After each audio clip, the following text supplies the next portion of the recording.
coronavírus é um desafio.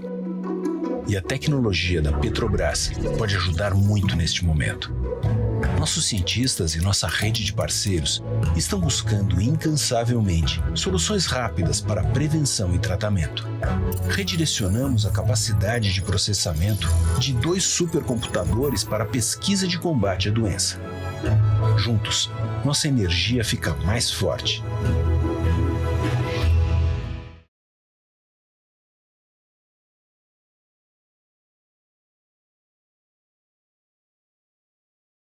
Boa tarde. Como temos um convidado de Israel, esse painel será em inglês. Vocês podem acionar as legendas na sua ferramenta do YouTube em frente à sua tela. My name is Bernardo Zamiovisky, the Rio2C team, and I would like to thank the speakers as well as you guys for your audience. Today we will present the following panel. Not just medicine, plasma, and vaccines, digital transformation is also a weapon against our enemy, COVID-19. Our speakers will talk about how mobile AI, data, sensors technologies apply in an integrated process between academy, public, and private sector are promoting a digital transformation in our society to combat this crisis, but it will also become our new normal. We have today as our speakers Agustinho Vilela, Innovation Director at IBM Latin America, André Ferraz, Founder and CEO at Inloco, Warren Stein, VP Global Sales at Globekeeper, Nicolas Simoni, Transformation and Innovation Executive Director at Petrobras, and André Veloso, Founder, DrumWave. With you guys, Agustinho Vilela. Thank you, Bernardo. Thanks for the opportunity of being able to speak in this wonderful Rio2C event. As Bernardo knows, I have a personal motivation to get involved in finding solutions for COVID-19 because around mid-March, I was unfortunate enough to lose my uncle and my brother to COVID-19. And at that occasion, I asked myself, what could I do about it since I'm not a physician? And since I was sort of paying attention to the fact that countries like China, then Singapore, then Taiwan, then others were leveraging technology to see how you could sort of control the expansion of COVID-19, I decided to delve into the field. And at that time, I didn't even know how this technology was called or how this approach was called. So basically, it's something called contact tracing. And if you think about it, it's not too hard to imagine. When the first people that got infected in Brazil arrived, physicians would interview them and ask them who they had been in touch with. That's sort of analog or physical contact tracing. You can do that when you have a few infected people, but you cannot do that at scale when you have hundreds of thousands of people getting infected. So that's why you have to do what's called digital contact tracing, which is basically leveraging devices such as smartphone, which is very much an extension of ourselves nowadays, to find out who you have been in touch with. The challenge with contact tracing has to do with, I think there are 4 main challenges. First of them is privacy. How can you provide efficient digital contact tracing, but at the same time, assure that people's privacies are preserved? Secondly, it has to be something scalable. We're talking about millions of people. Think about Brazil. We have 211 million people and thousands getting infected every day. Third, it has to be something readily available. There's no time to develop something from scratch. I mean, times of essence when it comes to COVID-19, needless to say. Okay. And finally, you have to do this in a way that can really be deployed everywhere. You have to think of something that it's not a niche solution, can be integrated and so forth. So with that in mind, I've been looking to 2 interesting solutions here in Brazil. One's called DiCovid.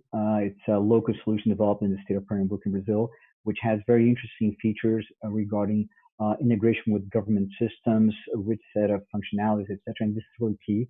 and it deploys a contact tracing technique based on GPS.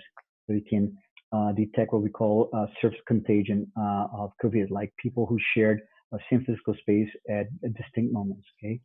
And what I'm looking into is how this solution could be merged with another initiative called COVID Community Alert from Europe that leverages what's called Bluetooth contact tracing, which is something that began in Singapore, where you detect that people have been in close contact with each other, basically using Bluetooth.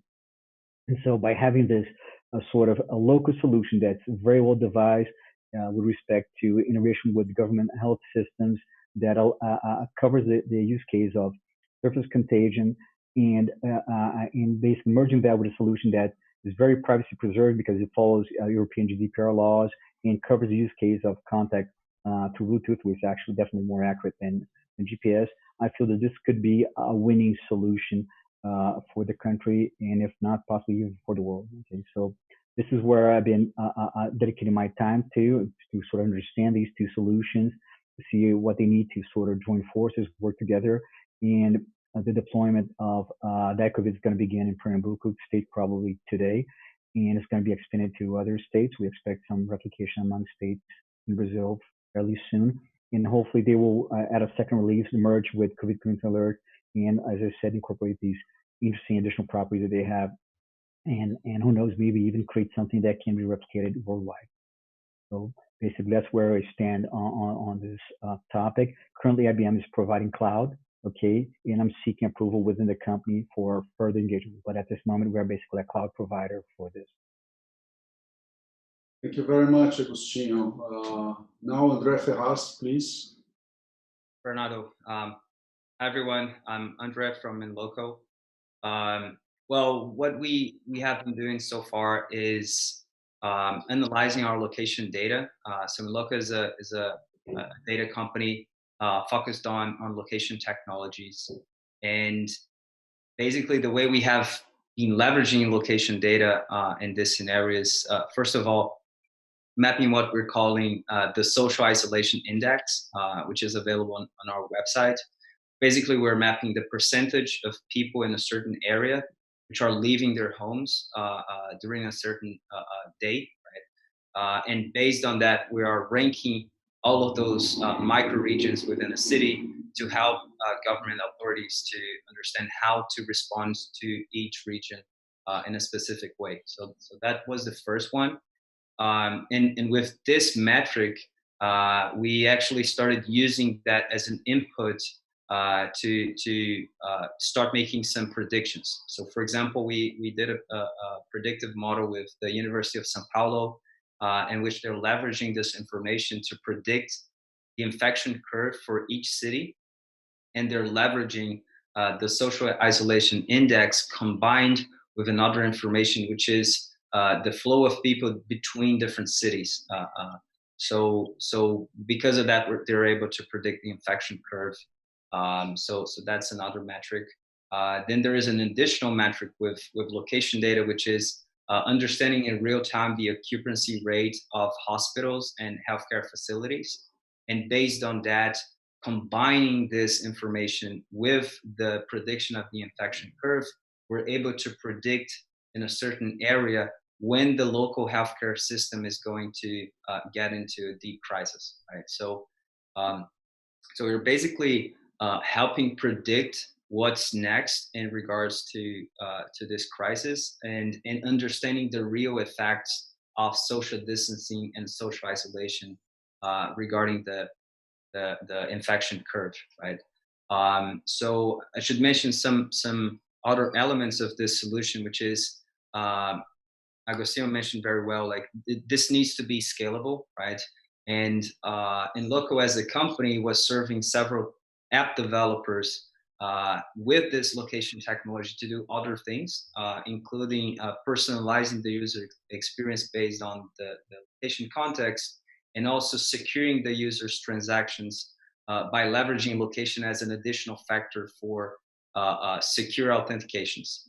As we already had this penetration, we used the data and we asked for the 60 million devices that we had access to opt in to contribute their data additionally to this new purpose that we were using to combat COVID.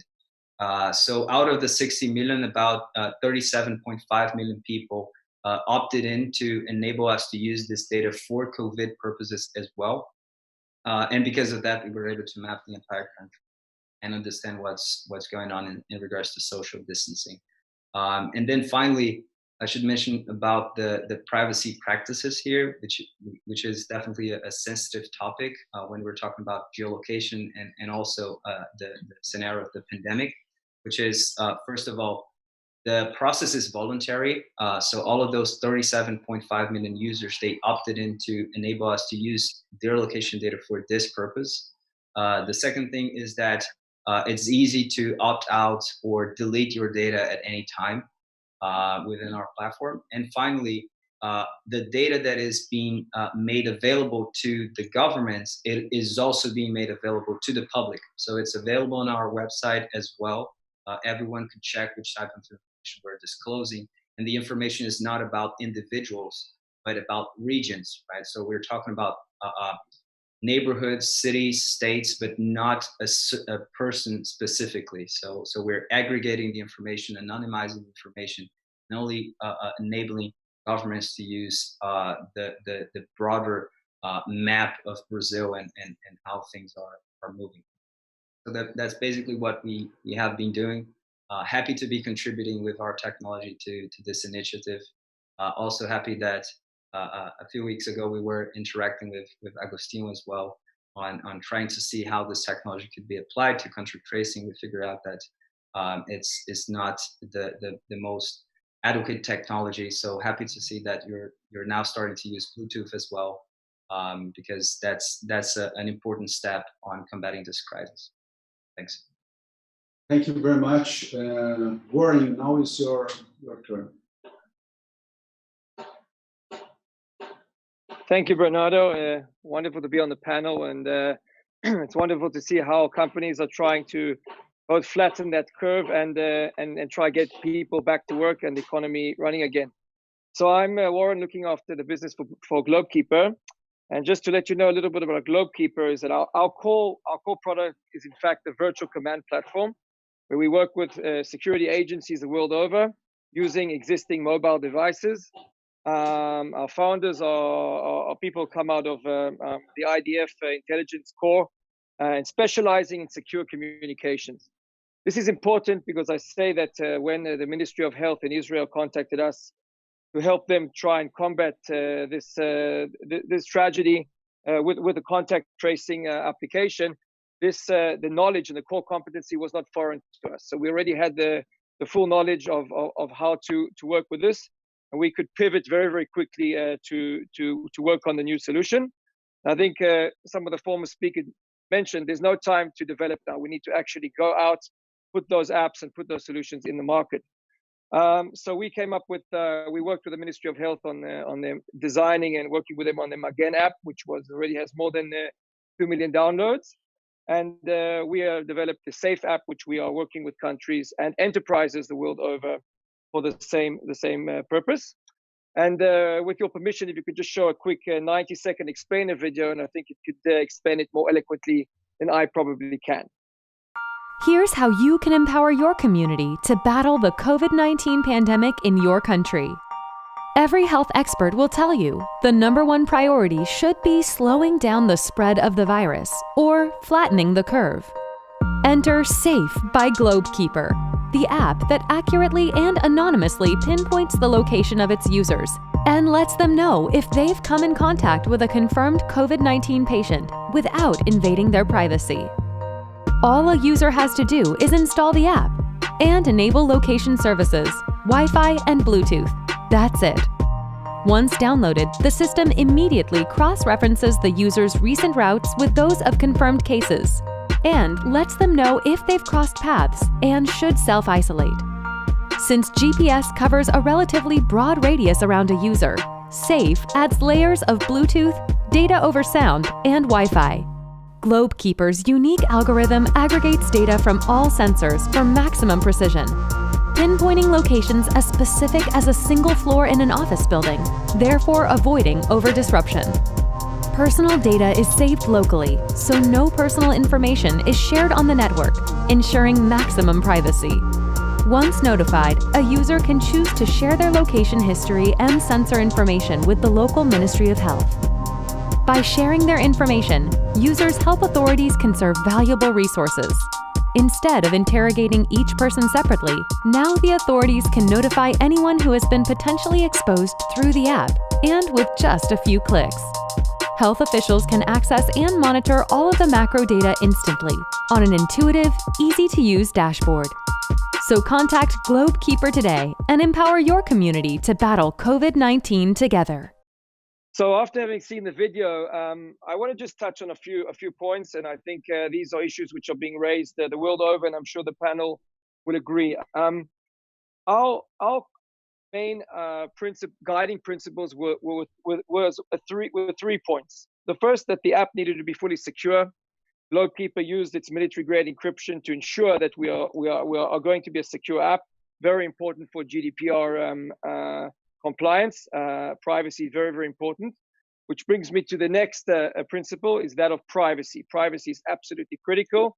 And we mentioned about opting in or opting out of the app. It must be voluntary, and it needs to be done by the community and for the community. Very, very important for us. But an equal citizen in that trifecta is also the accuracy. And we, as you could have seen in the video, are able to blend and aggregate both GPS, very important to know where things are happening, but similarly to be able to add the Bluetooth, the Wi-Fi triangulation. And we're also looking to possibly do data over sound, so we can really get that 2 meters or maybe 10 minutes accuracy, to a point where we're only alerting the right people to be then sent to self-isolation. This is absolutely critical. Another feature we're adding, and we're seeing that testing is incredibly important the world over, but many, many countries are unable to test. So we're going to be adding what we call a feature where one can look at symptoms. So the person can, when enabling the app, can add their age, and for example, if they do or don't have a pre-existing condition. And then when they can alert the server, the admin, that they have certain conditions, for example, a high fever, sore throat, etc. And according to what they inserted in the beginning in the app, they will be given different guidance. If they're young and healthy, then they will be asked to remain in isolation for 14 days. However, if they fall into the category of high risk, then they will get priority testing. And obviously, we're working with the health authorities to do this. We're very excited about this, both in getting people back to work, working with governments, but also working with enterprises. And again, thank you for having me on the panel. Thank you very much, Florian. Now the turn is for Nicholas. Hey, hello, how are you? Well, first of all, thank you very much for the invitation here to speak in Rio2C event. I think, first of all, to understand what we are doing in Petrobras, in October of 2019, we create the directory that I'm running on, that is the Digital Transformation and Innovation Directory. That means that we have the challenge to do innovation and digital transformation in a huge company. And in that case, under this directory, I have the CIO, the CDO, the CSO, the R&D area for Petrobras, and also the shared services under my responsibility. And I think just to create that kind of a structure is an innovation in what we see in organizations like oil and gas and others ones. And in this digital transformation, since October, we start running a huge program of digital transformation in Petrobras, and in a bimodal way, that we start understanding what digital platforms we need to change in the business as usual part, but also how we can do innovation to accelerate this digital transformation. I am speaking before the pandemic crisis.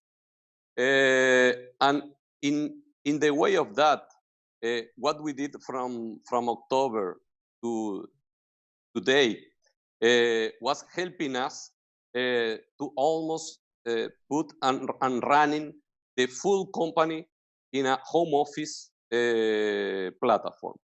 That means, for example, I give some numbers. I can also share.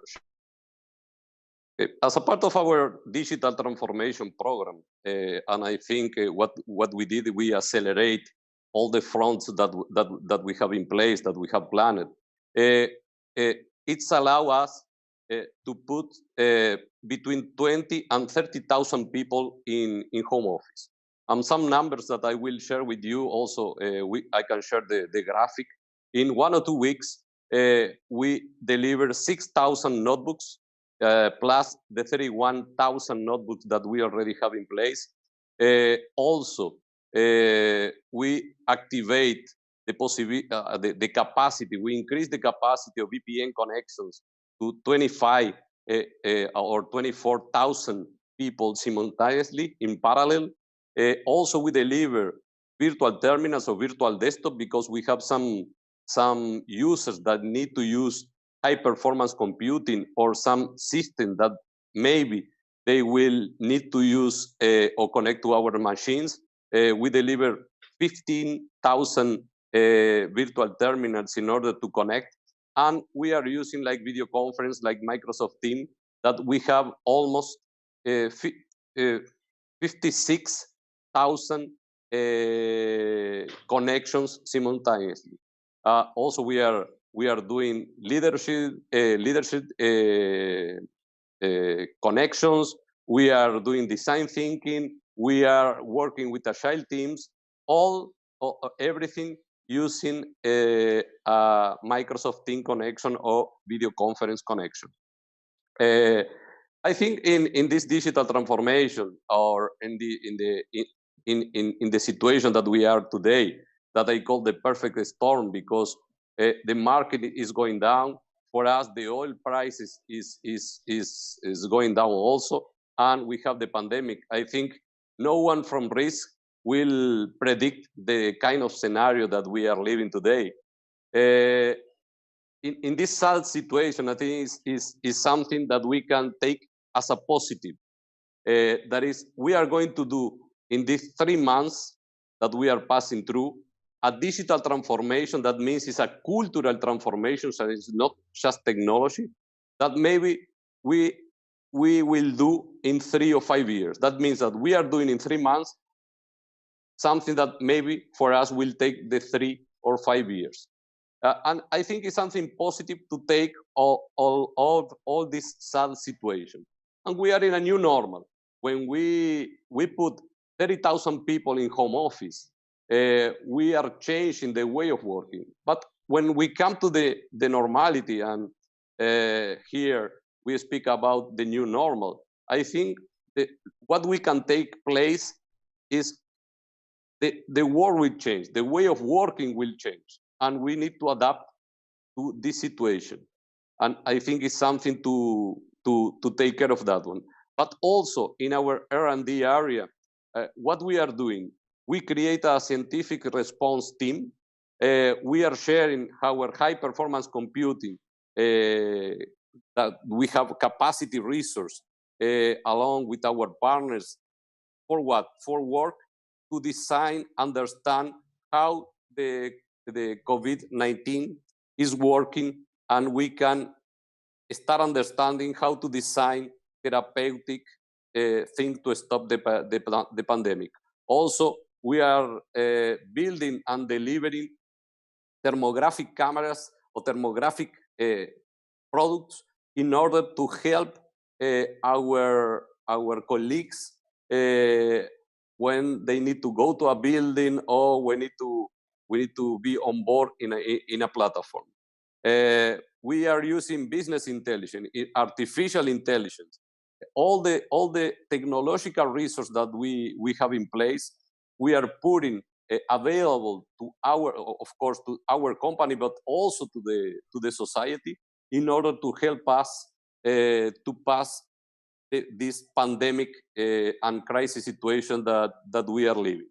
And in Petrobras, we are fully committed to work for the health of our colleagues. That is why we run in a few time to put everybody that we can in home office. we are speaking about 20,000 or 30,000 people, between 20,000 and 30,000 people. That is a huge number. All the time that I say that if I go to the board and I want to present a project with 20 or 30,000 people in home office, in a normal situation, will be something that maybe they will call them crazy. But right now, we pass through a situation that we need to do it, and we did it through the people, with the people, working with all the teams, working with the technology that we have in place in order to move forward and accelerate the company, deliver results, add value, and also accelerate this digital transformation. Thank you very much. Hi, guys. Thank you for having me here with you. It's a pleasure to be with you guys. I'm a COVID survivor, so I spent like 9 days with a crazy fever and all the symptoms. It was very hard, so I resonate with Agostinho's feelings. DrumWave is a data company. It's the data value company, and I'm watching this pandemic and talking to friends around here in Palo Alto and in Brazil, in Asia, and it's funny to watch and to listen to the economists saying that we are maybe crossing a V-shaped curve. I don't know if you guys have heard about it. It's whenever we have a big recession, right, a very strong recession. After that, we always have a strong recovery with the same energy and power of the recession. But I think we are going through a kind of a V-shaped curve that nobody has ever seen up to the moment. It's a real global impact. All the other times that we measure a V-shaped curve, it was like very short. It's just a specific Europe or the 29 stock exchange crisis. It was very, very, very small compared to what we have now. But I would like to talk about digital transformation and how we see this happen, right? The DrumWave, digital transformation for us, it's about the amount of energy that we use to transform information in data and data back into information. So we were all born and raised into a stack of technology that was built to monetize through applications. So you have the user, you have the device, you have the app, you have the carrier, you have the Wi-Fi, and then the processing down there. So that's the stack of technology. It was built to monetize through applications. You sell application, then you can sell and keep the whole stack working. I think the biggest transformation that we're going to see in the next few years, and it was going to be driven by this recession and the recovery by data, is that this whole stack is going to be transformed. And I think that the rules of engagement of the stack is the most important thing. So far today, the stack is he's kind of like controlled by the OS, by the operating system, right? And it will change. So today, the technology stack that monetizes through applications, it looks to the world, it gets information and transforms the information back into data, right? But we are entering a phase where we're going to need to monetize the data. So applications that are going to be born soon, they will do different things than the applications that we know today are doing. So the regular application that we have today, it looks to the world and it gets the information and transforms it into data by doing two things. It fragments and it's specialized. By doing this, it creates silos like email, CRM, ERP, stuff like that, right? The new applications that are going to be born on top of that, they are going to do two things. They're going to combine and exchange, right? And for this it's the power of transforming information into data and data back into information. Thinking about the capacity of being energy efficient into this game, I think that the human brain it's much more energy efficient than anything we have ever built so far, right? And that the most important thing for all of us is to empower the user, give the user the control of its data, right? To me, this is a trend that is going to be pushed over the COVID crisis, pandemic, and position the user with the right tools and the right processing power in order to be able to generate value without spending a lot of energy. And I think this is pretty much what we are doing into DrumWave. We have a platform, a complete platform that you can capture data, you can analyze data, you can create data apps, data products, and by doing so, you can monetize those data apps for users, monetizing data, monetizing even rules. You can get a specific rule, like a score or a health score, and deploy this into the platform and create a little ecosystem around that. And then monetizing this to users also.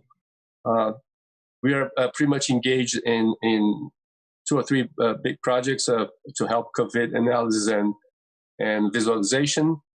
We have a group here in working with the Stanford team. And I really think we're going to go through this crisis very quickly. And recovery is just ahead of us. And that's all. Thank you very much. Thank you. I have a question for all you guys, and this crisis has made our society, our family, and ourselves comes to a digital transformation. So the same thing we spoke about companies, we have with us as individuals. Is this new digital individual has the primary sensor, the mobile phone. So saying that, the society realized how valuable is information, how valuable is data, even for national security. Contamination shows that this is a security issue. So the question for you guys is, what's going to happen to privacy when we face this national security matter? What's going to happen to the individual rights and individual privacy versus society survival? That's going to be a question for you guys thinking after the pandemic in the new normal of our lives. So the first one to answer, please, Agostinho Vilela. Thank you, Bernardo. I think that's a very interesting question. And before I tackle the question itself, it's important for people to realize that unless a vaccine comes out around the corner, there will be a transition. Okay, so we're going to have to deal with this even when the cases decrease for quite a while. So contact tracing will be with us for quite a while. But a way to sort of circumvent, avoid this question would be put in place the necessary privacy-preserving features within contact tracing so that you don't have to have this trade-off. So that you can have health and at the same time be privacy-preserving. That's basically where most of the discussion around contact tracing have been revolving around, and I think that's feasible. In fact, that's what I strongly believe in. Okay, and so you can actually provide more health, provide a means to deal with not only this pandemic, but with the next ones, because there will be additional ones in the coming years, make no mistake. And also deal with the fact that this transition is going to be slow. It's not going to be like on-off. It's not like tomorrow we have a vaccine and everything goes to normal. It's not going to be like that. At least I find that unlikely. We're going to have a transition where we're going to have less cases, but we're going to have to coexist more. We're going to have to return to the office. So I think given that, I think we should have, and there are means to have that contact tracing solution that is privacy preserving. So they want to have significant trade-offs. Thank you. André Ferraz, could you give us your thoughts? Yeah, sure. Well, privacy, like we shouldn't need to go through to trade privacy for health or trade privacy for security. It's possible to deliver both at the same time, as long as you, first of all, provide the user with control, as we've mentioned before, and as long as you really apply the right techniques to anonymize and to encrypt and secure the data, right? So there are several techniques out there, and many others being created right now. It's interesting to see the advances here, especially in regards to contact tracing. Many projects from Singapore to Europe to United States to Brazil working on that. So yeah, I think there are definitely all of the necessary tools to make it possible to have both privacy and health and security. Conversations about, for example, like delaying a data protection regulation due to COVID is definitely not necessary, and other things like that. So I think we already have all of the legal and also technical frameworks to address this problem. And I'd like to use the quote from Yuval Harari in the very first weeks of the pandemic, in which he said that the state of emergency could be there forever, right? So we shouldn't treat that simply as an exception and remove all of the privacy rules and all of the privacy regulations. We should actually enforce them, so we come up with the best solutions that combine all of the best elements of this. Warren, I'm very curious to hear your thoughts, as you are in a totally different country than we are in Israel. Yeah. Certainly face different challenges. Definitely, we have sometimes a rough neighborhood over here, but I would say that definitely I agree with what the panel has said so far. And I think some countries in the beginning, as did Israel in the beginning, they went for cyber offensive techniques, which something which obviously is the country was dead against, to go in using Big Brother technology, which is used more in counterterrorism than it is to deal with your citizens. So I would like to suggest two things. I think regulation on the one hand, the GDPRs and what every country has got their own flavor of the privacy compliances. This is one thing. But I would go one step further, and this is something that we're trying to do. We need, besides user control, we need the user buy-in. We need them to understand that it's about the community of users. And in order that they are appeased by that, we need to get thought leaders come out and speak with people, not just advertise these contact tracing and other other apps and technologies, but you need thought leaders to come out and say, this is very, very secure. This will protect your privacy. Anonymity is guaranteed. And then people will download the apps, because one thing we forgot to mention, I believe, in the panel, unless a critical mass actually downloads and uses these apps, it's kind of not going to be effective enough. And this is our challenge. And I'll just give you one example. When we test to see that a contact point was made between an infected person and a community of users, we do that check on the user side, on our mobile phone, not on the server side, which is another way to give the people the confidence that we're not going to be tapping into the data, in addition to the anonymity. So complex topic, and it's here to stay, but great question. Thank you very much. Nicholas, your thoughts, please. Well, I think it's a complex topic, but we live in a world that is ambiguous. What we need to understand that data, we need to transform data in information, and that kind of data doesn't mean in some cases that we are going to break the privacy. Like we have security cameras in the street. I think we can use, how to say, this digital platform, this digital transformation, in order to help us to be safe. And in that case, I think each individual must to have the option to be tracked or not. But also, if we guarantee that the privacy, we can use the data to get information to understand what situations we can live there or not. I think it's an ambiguity, but for one side, I think it's possible to have information without break the privacy of the people and help the society, the community that we are interacting in order to be protected. Andre, we very short on time. Could you make some comments? Sure. I think that we were heading to one specific direction before the COVID-19, where privacy was introduced into the game with the consumer as a defenseless, as a powerless person, right? Just being predated by big tech companies or other companies. And the COVID just brought us into a complete different situation. Now it's the privacy theme, and it's all around security and your life, right? It's not only to sell you chocolate, right? But I believe that after that, we're gonna face a new metaphor.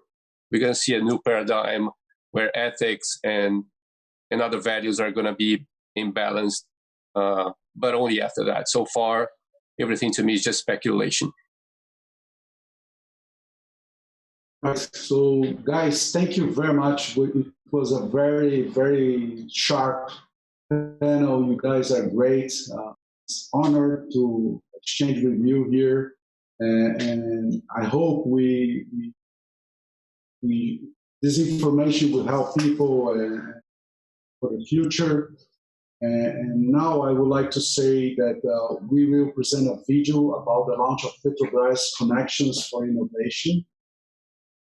The objective of the program of the development of the disruptive exponential innovation and help startups to grow and to develop, especially the innovation in the oil and gas ecosystem. I will leave you with Juliano Dantas, Executive Manager of Petrobras Research Center, to tell you more about this initiative. Okay? So thank you and bye. Olá, pessoal da Rio2C Live, esse evento que fala sobre criatividade e inovação. Eu sou Juliano Dantas e responsável pelo Centro de Pesquisas da Petrobras. Falando em criatividade e inovação, eu queria conversar um pouco com vocês sobre o nosso programa Conexões para a Inovação, que é o programa de inovação aberta da Petrobras. Dentro desse programa, nós temos os módulos de startups. Estamos agora caminhando para o segundo módulo, cujo edital vai sair agora em maio. A partir do dia 11 de maio até o dia 30 de junho poderão ser feitas as inscrições. E nesse edital, que é uma parceria com o Sebrae, estamos buscando pequenas empresas e startups que têm seu DNA, criatividade, inovação, desenvolvimento tecnológico, que possam ser aplicados à indústria de óleo e gás. As tecnologias que a gente está buscando nesse módulo vão de tecnologias digitais, de maneira geral, com aplicação transversal na empresa, robótica, eficiência energética, modelagem geológica, inspeção, manufatura, dentre outros. Se a sua empresa tem esse perfil, fique ligado em nosso site. As inscrições ocorrerão, como eu falei, entre 11 de maio e 30 de junho. Vocês serão muito bem-vindos. Contamos com a sua energia para transformar. Tenham todos um excelente evento. Um abraço.